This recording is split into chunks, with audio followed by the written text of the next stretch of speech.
Welcome to Raise the Bar, elevated conversations around entrepreneurship, capital raising, and real estate. As always, I'm your host, Seth Bradley. Let me ask you this. What does it take to walk away from a high-powered corporate career, bet on yourself, and build a $150 million multifamily portfolio from scratch? It's not luck. It's not timing. It's a system, it's process, it's a story, and the discipline to underwrite deals the right way while everyone else is guessing and everyone else's assumptions are getting a little bit more assumptive. Today's guest went from overseeing market campaigns for Nike, Buick, and Coors Light to house hacking in Chicago and syndicating multifamily deals across the country. He's one of the sharpest operators and capital raisers in the game, and he hosts one of the top commercial real estate podcasts out there. If you're building a portfolio, raising capital, trying to understand the investor relationship and how the best multifamily operators actually think, this one's for you. All right, let's get into it. What's up, builders? This is Raise the Bar Radio, where we talk about building wealth, raising capital, and all in all, raising the bar in your business and your life. This is the No BS podcast for capital raisers, investors, and entrepreneurs who are serious about scaling their business and living life on their own terms. I'm Seth Bradley, securities attorney, real estate investor, and entrepreneur, bringing you world-class strategies from the best in the game. If you're ready to raise more capital, close bigger deals, build a better you, and create true financial freedom, you're in the right place. Let's go.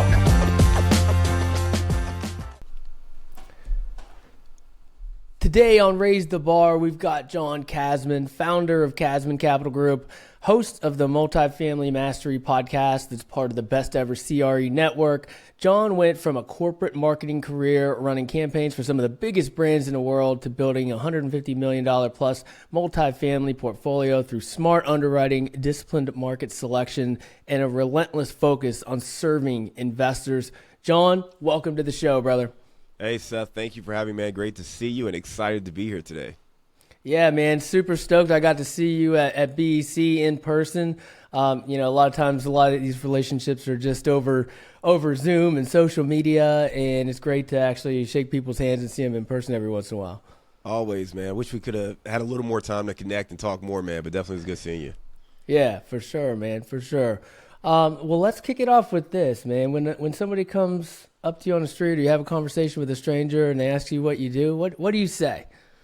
That's a great question. I feel like as someone who's been in marketing and branding for years, I should have a better answer to this question. But in short, I let people know, hey, I help people save and make money through real estate investing.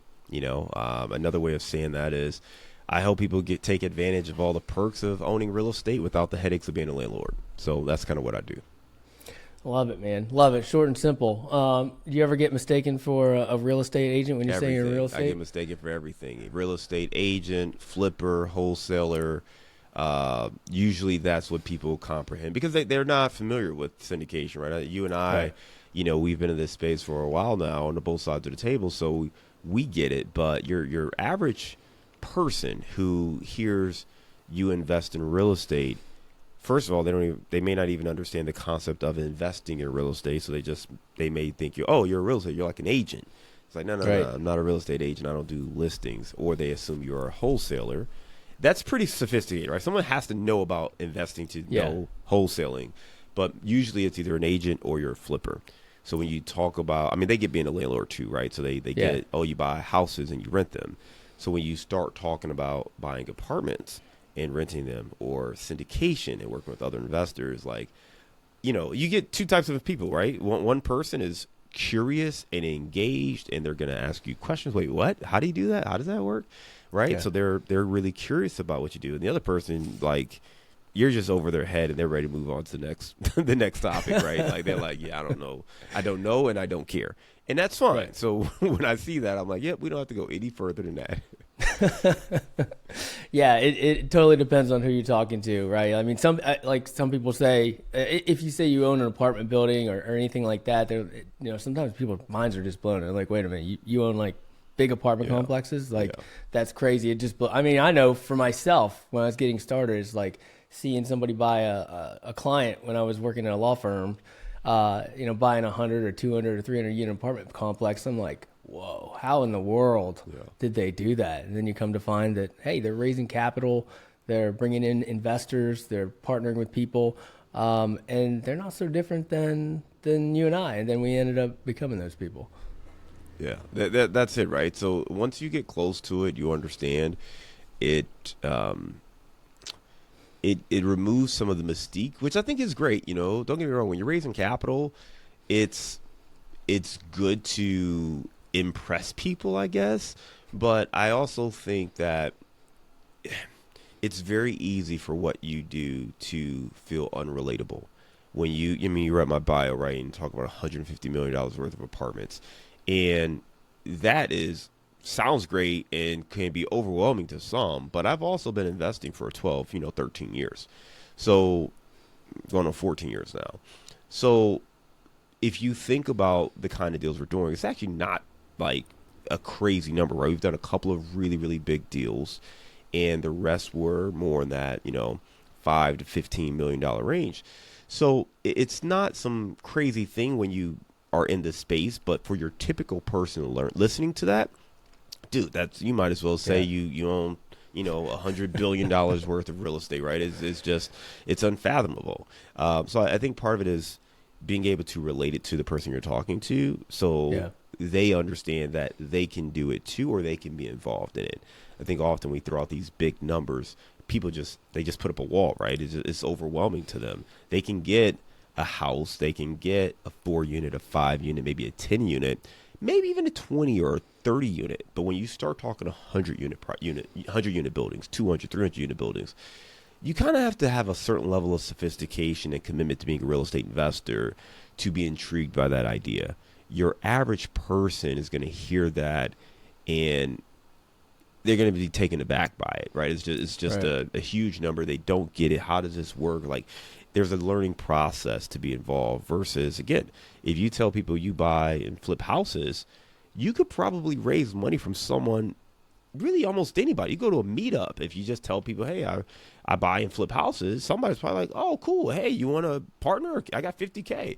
You tell people you buy 100 unit complexes at a meetup, and you're going to get a lot more questions and, not as much money being thrown at you. So it's just, I think that frame of reference is important when you're talking to investors. We shouldn't call them investors, right? You're talking to people, and maybe they become investors, maybe not, but you're just talking to people who may or may not have interest. Yeah, totally. I found that, back in the day when I was doing fix and flips and things like that, it seemed a little bit easier to raise capital for that stuff because everybody you talk to could kind of wrap their heads around it. They're like, oh, I get it. I've watched HGTV. Yep. I know how that works. Cool. I've got some money. Let's partner on this deal. It seemed a lot easier. And then when you, like you said, when you bring up 200 unit apartment complex, they're like, oh, I don't understand that. Lots of questions. There's a big learning curve there, and you kind of got to change their mindset that they can actually invest in that and they can get a piece of that themselves. And it's a different conversation to have. And I've actually had kind of a full circle where I'm starting to look at apartment complexes here in San Diego County, which are really expensive, and per unit they're $400,000-$500,000 a unit. So your unit number is low. It's like, we're buying like 15, 20, 25 units. But your numbers are still really, really big, kind of similar to if you're buying in the Midwest and things like that for a much bigger number of units.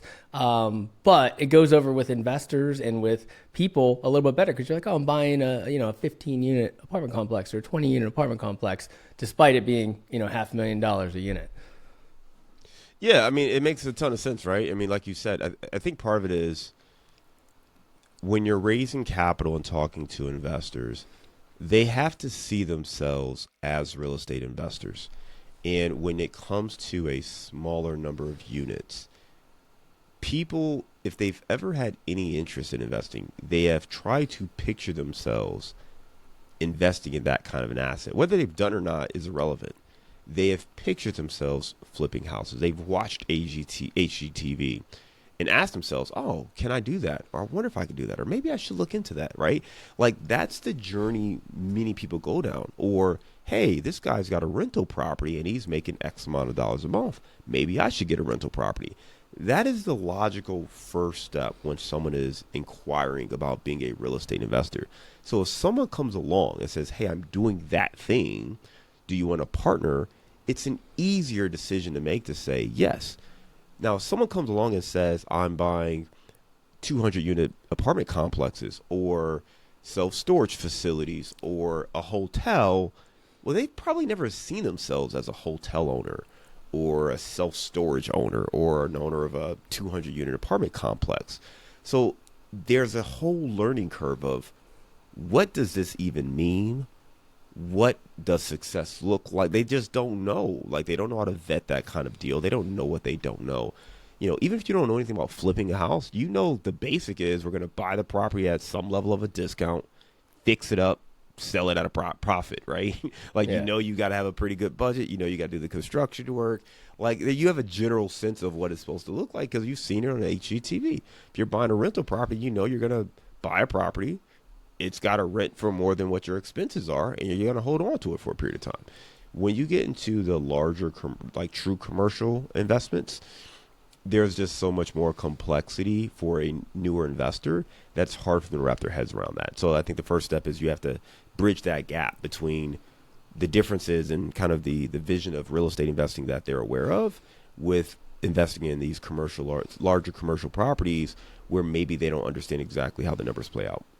Yeah, no doubt, man. What have you seen change? I mean, we talked about, or you mentioned that you've been in the game for a long time, right? And we've been through some stuff the last few years. What have you seen change in the investor sentiment over the last kind of few years? Let's say 5 years ago when I feel it was kind of the heyday. It was fairly easy to raise capital. Everybody was buying apartment buildings left and right. Now things have slowed down because of the interest rates, and we're still, we're way past survive till 25. When you're talking to investors, what are you seeing out there? Any kind of like consistencies or anything with their attitude and how they see investing today versus 5 years ago? Yeah, Seth, let's break this down, right? I think there's two groups when we have this conversation. The first is the active investor. When I speak to that active investor, the person out there identifying these deals, looking to raise capital, syndicate these deals, the change that I've seen is these individuals are no longer, one, is just not as many of them.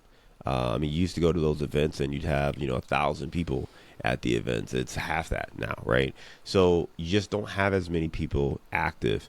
You don't have the same level of confidence that people had years ago. People really threw away like those, investing truisms that many of us learned years ago. I mean, when we talk about buying for cash flow and truly value add, like people, that's not just a term. When we say value add, that means a property that's cash flowing and you're going to add value to it. It doesn't mean a property that's underperforming and you're going to somehow make money. And I think that's what ended up happening is people they started creating these narratives of how they could make a deal work. But it wasn't truly value add because you're buying a property where it may not have been distressed, but based on the capital stack and based on the structure, the property is already upside down day one. So I think that has shifted where now people recognize, hey, we can't buy properties with a hope strategy. We can't hope interest rates come down. We can't hope cap rates compress. We can't hope tenants are willing to pay more in rent based on our renovation strategy. So I think there's a lot more true conservatism that is being exemplified in the market today that maybe wasn't over the last few years. On the flip side, from an LP perspective, right, the limited partners, the passive investors, I'm seeing two things. Those folks who have been investing over the last 5, 7, 10 years, they have certainly grown a bit more weary and a bit more cautious. They are not investing in as many deals. They're being very selective in their investments, and many of them have decided not to invest in multifamily at all. They're choosing other asset classes like oil and gas, or some are buying small businesses, right? So people are starting to really diversify their money, and they're not buying this dream that multifamily is the end-all be-all to grow and generate wealth. What I would say and I would say those are the folks who have been investing. However, For the folks who are new to this space, who are learning about the benefits of multifamily investing, I am not seeing the same hang up that maybe, current investors have. Newer folks recognize the deals, the opportunities for what they are. They can identify the risk and they can decide whether or not this investment choice makes right for themselves and their financial situation. Because they're investing today, there's more lessons involved. And again, I think more people are being conservative, where they're looking at opportunities where the risk is really mitigated. You're buying deals that are cash flowing. They're looking at opportunities where those return projections are weighted appropriately. There was a time where people were buying deals, underwriting these deals to either exit in 2 to 3 years or have 5, 7, 10% rent growth annually. And that was never sustainable, right? But people were finding ways to try to make a deal work. And I just think everything has come back to reality, and the fundamentals of multifamily investing have always reigned true. And people are being forced to go back to that, whereas I think people got a little opportunistic over the last few years. Yeah, totally. I love a quote you said there. You said active investors started telling a story about how the deal can work. They're just kind of looking for a way to make this deal work, because most of the deals were just working, right? Just because the market appreciation was saving everybody, rather than looking at it objectively or even with a critical eye. And we kind of got away from that a little bit. You also mentioned that investors are looking for other asset types to invest in.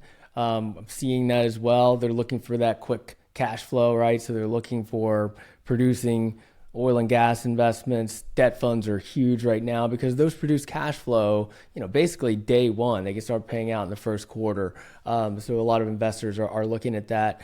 What do you say to, traditionally multifamily investing folks that were buying apartment buildings or raising capital for deals, that's their expertise, right? They know multifamily, they love multifamily, they still love it, but they're not seeing kind of the investor enthusiasm for that asset type. Do you think that they should pivot to these other types of investments, these other asset types, or they should stick to their guns and kind of wait this thing out?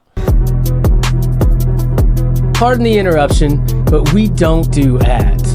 Instead, know that if you're raising capital for real estate, my law firm, Raise Law, is here to give you the expert legal guidance you need to raise capital compliantly and structure and close your deal.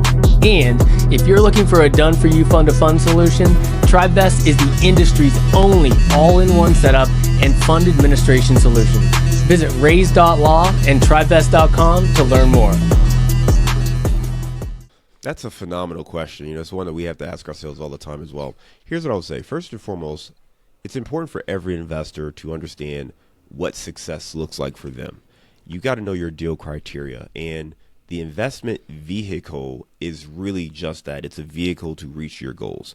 So if multifamily is the vehicle that can get you there, awesome, you should stick to it. If you have decided, hey, this vehicle no longer suits me for the goals that I'm trying to achieve, then absolutely pivot. The problem is multifamily investing was never a get rich quick investment. It was never a get rich quick investment. It just wasn't. Those projections were 5+ year holds, and people got too comfortable with the speed at which property started to appreciate, particularly in the Sun Belt, right? And it created a false narrative and a false image of how quickly you could invest, make money, get out. And that was never sustainable. So I don't think multifamily is the problem at all. The problem is the psyche of the investor who came in and saw this as a quick way to come in, raise some capital from some people, get an acquisition fee, flip this property in 18 to 24 months, and double, triple, quadruple their investment. That was never sustainable. So I would say if you are investing with true multifamily fundamentals, the asset class is still ripe. People still would need to rent. Most of this country still has a shortage when it comes to apartments. Many people, the cost of living has exceeded what they can use to go out and buy a property or buy a home for themselves. With interest rates higher, it's much harder for people to come to grips or even have the ability to buy a residence for themselves. So the fundamentals of multifamily have not changed. Now it's just a matter of the capital stack and having the numbers work out. And I think that's the thing that concerns me. And to answer your question directly, we are staying true to multifamily investing. We are looking to launch a debt fund because, just like we talked about earlier, I think there's opportunities if you can go out there and raise money and fund certain deals. But multifamily investing, there's less competition in the marketplace today. There's a great stat we probably both heard when we were at Best Ever. Multifamily dropped 35%. And that was the biggest drop from its peak. And these are values. Biggest drop ever for multifamily, more than the last recession. So what does that tell you? Some of these properties are on sale. Now, granted, some of those peak prices were inflated, but some of these properties are on sale now and you can get value. With other operators who are no longer investing, they're off doing other things, we can now go out and find good quality products where we can invest, make money, and deliver those returns for our investors. So if you're investing in the fundamentals, I would stay to it. My concern is when people always start chasing, well, that's what people do. If you're chasing yield, you've got to recognize that's what you're doing. If you can't find the deals you're looking for and you're going to move to oil and gas or you're going to move to self-storage, well, so a lot of other people do the same thing. And then guess what happens to those asset classes? They also get inflated. I just saw a TikTok today, actually this morning. This guy was he was talking about the best businesses to invest in, right? And laundromats was on that list. And this guy was actually reacting to the video, and he laughed and he stopped and he was like, listen, people have been shouting to go buy these boring businesses like laundromats, right? And people have done that, but guess what happened? So many people have done that they've inflated the value of these laundromats. So now you can't buy them at the price point where they make sense. And there's this notion that they're cheap and easy to run, and that's not the case. They have a lot of mechanical issues, a lot of mechanical failures between the parts, and depending on how you're operating it, it has a lot of complexity that people don't know. And the problem is people keep chasing this microwave money. They're looking for the quick fix to flip. I want to do the same thing like I was doing in multifamily syndications a couple years ago. That don't exist. There's no easy money out there. You got to work. So we launched a restoration business, right, to complement the work we're doing in multifamily. We're going to launch this fund to complement the work we're doing in multifamily. None of that stuff's easy. And I think that's the thing people have to understand. There's not an asset class that's just going to be easy. And if it is easier, understand that the margins are going to be slimmer. So you're not going to get the same value, meaning the same return on that investment. So you're accepting a lower return. And you have to recognize that some of the players in that space, they've been doing it that way for a long time. And if you're chasing yield, you have to keep in mind the exit. Because if people only want this because of the yield, then who are you going to sell to? You're going to sell at a discount because they're buying it for the same reason you bought it. They're not going to pay a premium. With multifamily, if you buy B-class property, you fix it up, you can get it close to A finishes or A-minus location, there are going to be people who are willing to pay a premium for that. There are not people willing to pay a premium for, B-class, C-class laundromats or C-class self-storage. Like, they just don't. They don't want to pay a premium for it. They're buying that for cash flow, just like you are. So they're going to scrutinize every dollar on the rent roll. They're going to scrutinize every dollar on the income and the expenses and do their best to get that property at the lowest price that they can. And I don't think people are thinking about that aspect of it, or the volatility of other asset classes like oil and gas. But, all that to say, if multifamily is your thing, now is actually the best buying opportunity over the last 10 years. So I would be all in on multifamily and not chasing these other asset classes. Yeah, I love that, man. And what you did say there is some of the things that you might be doing or are doing are adjacent to multifamily already, right? Like your debt funds, like everybody's talking about debt funds now. But if you're already in the commercial real estate space and you start lending to those same types of assets, that's the same business, right? I mean, it's a very similar business. And so that can complement kind of your equity game. So you've got the debt and the equity on both sides there. And Seth, let me give a little context to this, right? And this may help some of your listeners. I think people get into things for the wrong reason. Right? Debt funds are hot now, right? So people want to do a debt fund. I have been fighting against it for a long time. And I'll tell you my rationale, right? I'm happy to have a conversation about it. We just exited a deal at the end of last year. We did a phenomenal return for investors in this market. We delivered a 2.5 equity multiple, about a 27% IRR to investors on a deal we just sold a couple months ago. that we bought 4 years ago, right? Damn. So strong returns in this given market in a world where many people are not even getting their principal back or not getting any distribution. So we feel great with that. We've got another deal that we are likely going to exit this year. It will also be strong returns that exceed our initial projections, even in this environment. For me, I'm looking at it from my investor's perspective because we've earned their trust. They know how we operate and they want to place their money back with us, or at least we want to give them the option to place their money back with us on future deals.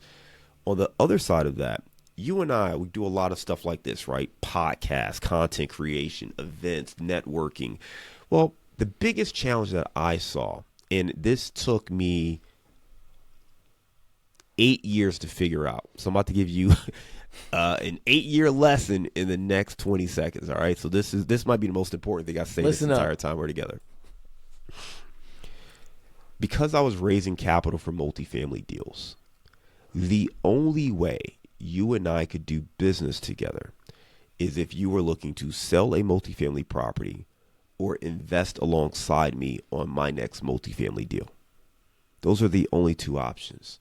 So as I'm hosting events and getting on podcasts and having all these conversations, about 90 to 95% of the people weren't even qualified, meaning qualified leads or qualified participants to work together because they were all either also syndicators in different markets or they were looking to do single family properties, all the people we talked about earlier, right? Or they wanted to house hack or whatever the case may be, right? But about 90, 95% of the people were not interested in being passive investors in our deals or were not interested in selling me a property because they probably didn't have a property or they weren't in my market. So I started to realize that I've actually wasted so much of my time and energy on, I'm going to call them leads, right? But leads and marketing, because at the end of the day, that's all this is, right? We're marketing. We're fine with education, but if you're a syndicator, you understand, like you're trying to market to raise capital for your deals. 90% of my effort was wasted. So for me, the debt fund serves two purposes. One, it gives investors a vehicle to invest with us that's easier than waiting for the next, syndication deal we find. But more importantly, it allows me to add more value to the people I come across. So now when I meet that flipper at a local event, I've got another way to help and add value to this person. And because it's local, I can even step in if necessary and take over that asset, right, with the guys that we have here locally. So that is my competitive edge. It's being in this market. It's having the folks in the trades. It's going to local events and meetups and being able to identify who's looking to do what and have these transactions where now I can add value to them either on the lending side of the table. I can be, involved as a partner on potential deals. They can invest with me on my deals. They might sell a property to me. But now we've got multiple ways we can engage and do business. And that is something that took me 8 years to figure out because, again, 90% of my efforts were absolutely wasted because if you didn't have 50K or 100K to invest in one of my deals, there really wasn't a whole lot of things we could do from a business standpoint, right? So that is the purpose of the debt fund for me, is to actually serve more of my community locally, is to add more value to the people I come in contact with, and to create more value for all of my current partners and potential partners moving forward. Man, that's killer, dude. Like most people are just launching debt funds because they sound cool and everybody else is doing it, but you've actually thought through this. And especially for somebody like yourself that's out there and always networking, always talking to people at live events, just, constantly just putting yourself out there and meeting new people. That's incredible, right? Because you're right. When you're just doing an equity raise or you're just buying an apartment complex, it's like, okay, well, are you selling something? Or would you like to be an investor? Or, for other people, maybe do you want to partner on something? But that's really it, right? With all these other real estate investors, especially when you're networking kind of locally and you go to maybe more general real estate meetups, there's all these folks that are doing different things that are fix and flip, wholesale, some sort, long-term buy and hold for single family, whatever it might be. There's just lots of different types of real estate investors. Now you can serve those people and have a more meaningful conversation and be able to work together with them because you have something that can help both parties. And Seth, to that point, that individual is also way more likely to invest with me if we've done business in other capacities together. So it still serves the original purpose, but it allows us to actually build on that relationship in a more organic way where it's mutually beneficial. We get to know each other. And I don't know about you, man, but I'm an LP investor as well. When I started off, I didn't have as much liquid capital, so I was definitely focused on the GP side. But I just invested in a deal, Friday. This past Friday, I just wired some money for an LP investment. Actually, one of my coaching clients just wired money. This is like my third deal with him, right? So that's one of the things, too, when you build that relationship. Now the investing is just about the deal and the opportunity because you already know, like, and trust this individual. And that takes time, and that takes doing work together and having multiple conversations with people, which allows you to build some depth to the relationship as opposed to, cool, man, you were on a podcast. Let me send you this deal deck and hope you invest, right? I think we've gotten a bit loose with the vetting process over the last few years. And I think now people are really going to take that more seriously to say, hey, I want to get to know you, who you are as a human. Then I want to know you as an operator. How do your deals work? How they performed in the past? If they did not perform well, what happened? What did you learn from it? How are you adjusting? What's going to make it different the next time, right? You got to know all these things. You got to be ready to answer some of these questions because people recognize that it's not the slam dunk layup that it was a few years ago where no one had deals that didn't pan out, right? Now, most people have deals that are at least not panning out as well as they initially thought. Right. And yeah, and you'd mentioned kind of this relational thing, right? The way that AI is developing and things like that, everybody's putting out tons of content. They're 10xing what they could have done a few years ago, and getting in front of people, shaking their hand, meeting them in person, even getting live on Zoom or whatever. Yep. I mean, it doesn't matter, but anything that's just not kind of a, hey, I'm going to send out an email blast and lead nurture you that way. It's not that easy. So the folks that are out there kind of selling that still, it's not a viable option to raise capital on a consistent basis. No, I agree completely. I mean, they got to get to know you in this age with AI. You don't want to be commoditized, right? Because you could go in and say, hey, Chat GPT, I'm looking to invest X amount of dollars. Go find me the top, 5 groups to invest in, right? And I'm sure to pull. And you just don't want to do business like that. Like, one, I wouldn't trust Chat to do that analysis. But two, you want to get to know the people. If you're going to spend that kind of money or invest that kind of money, I think it's really important to understand which horse are you betting on and how they operate, how do they think, what is their character, what processes and systems do they have in place, like why is their investing philosophy their investing philosophy? Does it match your own philosophy? Do you have a philosophy? How many investors do you talk to, right, where they just know you can make money, but they haven't really thought through the role this is going to play in their portfolio, right? And that's part of it too, is like, yes, this can help. But if you're trying to quit your job in the next 3 years and you expect this investment to triple in value and help you do that, whoa, we gotta level set some expectations. That's unrealistic for this, right? So I think there's part of that too that's involved where you just have to build that relationship. As you know, man, when you're raising capital, you got to wear more hats than just operator / syndicator. You kind of have to be able to answer certain questions, at least give some guidance from a legal standpoint. Not that we're all attorneys, but you have to be able to answer some basic questions and then get them to attorneys for more detailed things. You got to understand the basics of CPA. You got to understand, cost segregation and bonus depreciation and who can take certain deductions. Like, you've got to be able to kind of quarterback that thing, right? And answer questions and help people understand if this is a fit for them, then give them the resources that they need to go deeper, right? Because you're not the expert and you certainly shouldn't pretend to be one, but you can certainly give them resources and documents and examples of things that you've done or things that people you've worked with have done. So it's super important to be able to play that role for people. I can't tell you how many of my investors ask me questions that have nothing to do with like our deals or the investment. It could be tax. Hey, do you have a good CPA? Or, hey, my CPA said this. What do you think? Or, hey, I'm looking at this other deal and the guy said it's structured this way. What do you think on that? Like, I have a lot of people reach out to me, but that goes back to relationships. And that's something you're not going to get when you're just going through AI. Because some people, and this is a question you should always ask if you're looking to invest with a group or an operator, what is the communication expectation? How frequently I'm hearing from you? What will be communicated? Can I just call you? Can I text you? You need to understand that, because some people, they treat it purely as a business. You review the documents, you sign, you wire, you invest. I will send you a quarterly statement. That's it. Don't call me, don't text me, don't nothing. That's how they see it. And if that's not what you're comfortable with, if you're looking for more education, if you want to be able to ask questions or learn and understand, okay, hey, why'd you guys do this? Or what was the strategy behind that? You need to ask those questions, because you may not have access to those kind of individuals in their group. So ask those questions and get the expectations clear, because communication is probably the most frustrating thing for most investors. It's one thing for a deal not to pencil out. It's another thing to be ghosted, or to feel like you're just left in the dark, or you don't know things are a problem until you get that, that call, capital call.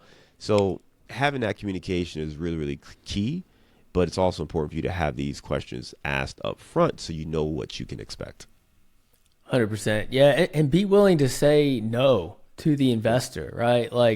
Learn, like you said, learn about their financial situation, their goals, their life, what they want to do, what they anticipate from investing with you. And if it doesn't align, just be willing to say no, and you'll be surprised, because then they'll be even more willing to invest with you, even in that same deal, even if it isn't a great fit, or in the next deal that is a better fit. So just be, honest about assessing, their financial situation, and see if it aligns with your deal.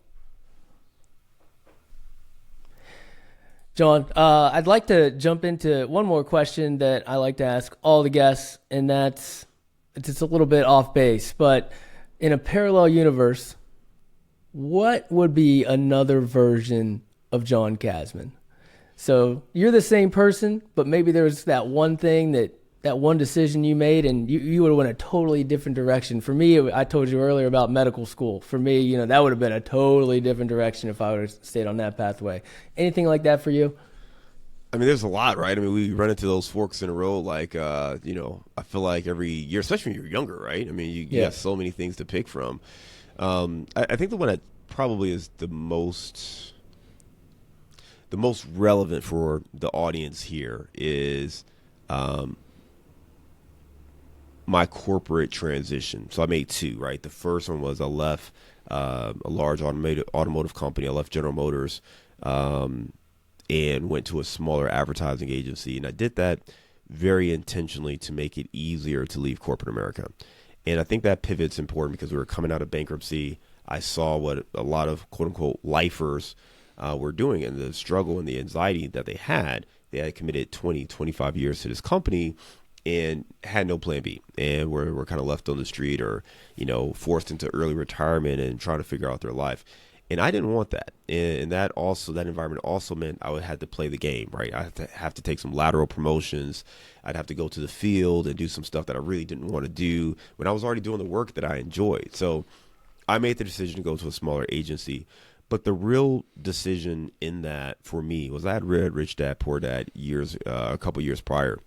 And I wanted to work to learn and not just have a great job. And I couldn't see the translation from working at a automotive manufacturer to becoming an entrepreneur.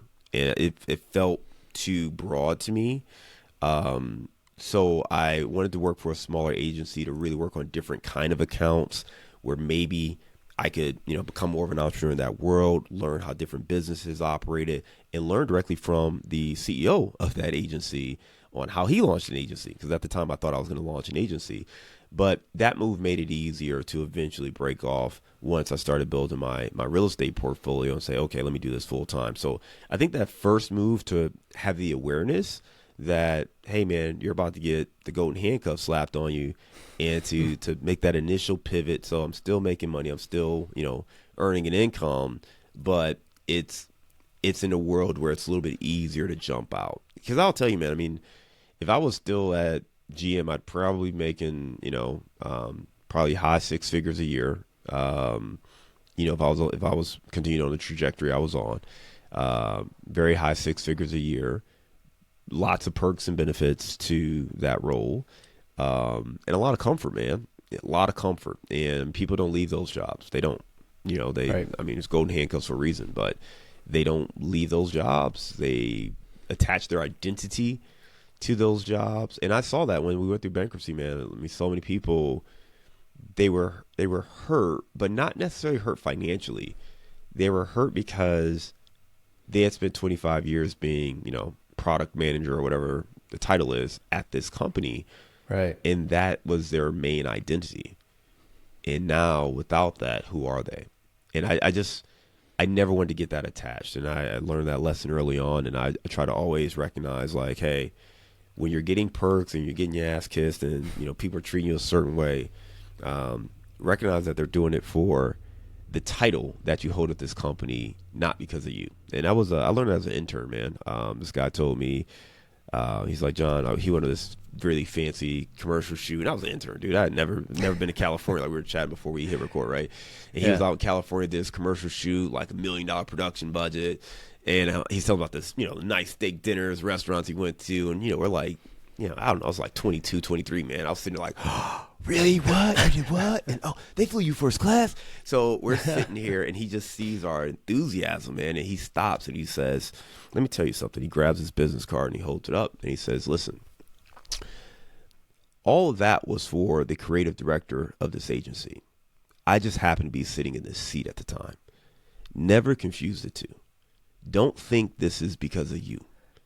You want it to be because of you, but it has to be separate. It has to be because of your name, not the title you hold. And that's, I think, the piece that so many people struggle with, because they conflate the two, and they feel that these benefits and perks and all these things are them. They earn that title, so they deserve it. And no, it's a title and a role of a company. If you die tomorrow, somebody else is gonna, they're gonna put it up on ZipRecruiter or something, and they'll find the next person to fill that role.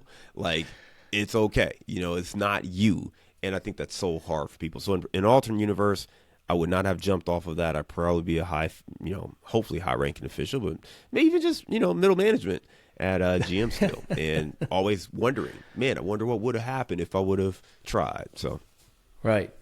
Yeah, I mean, a lot of times it's like, what's the worst that's going to happen? You can go back. Yeah. Most of the time you can go back. So roll the dice, bet on yourself, and make it happen. John, it's been awesome having you on the show, brother. Where can our listeners find out more about you? Yes, Seth, listen, we put together a free guide. I encourage everyone to check this out. It's called 7 Questions You Must Ask Before Investing in Apartments. And if you don't want to fail, if you don't want to invest in a bad deal, if you don't want to buy the bad deal, or fall short on your operating skills, check out this guide. We get into a lot of key questions you need to ask of yourself and the deal, if you're investing passively, of the operators as well. So 7 great questions you must ask before investing in apartments. You can get that at casmoncapital.com/7 questions. Let's go. Thanks, John. Appreciate you. Absolutely. Thank you for having me, Seth. All right, builders. That's a wrap on today's episode with my man, John Casmon. If this conversation gave you a sharper lens in multifamily investing, deal underwriting, how to talk to investors, what they're thinking about in today's market, or how to build a portfolio that actually works for your investors, that's exactly what we're here for. So do me a favor, leave a rating and review on Apple Podcasts or Spotify. That's how we keep attracting operators like John and delivering meaningful conversations that actually raise the bar. Check out the show notes to connect with John and learn more about Casmon Capital Group. As always, folks, enjoy the journey and raise the bar. Thanks for tuning in to Raise the Bar Radio. If you enjoyed today's episode, make sure to subscribe, leave a review, and share it with someone who needs to hear it. Keep pushing, keep building, and keep raising the bar. Until next time, enjoy the journey.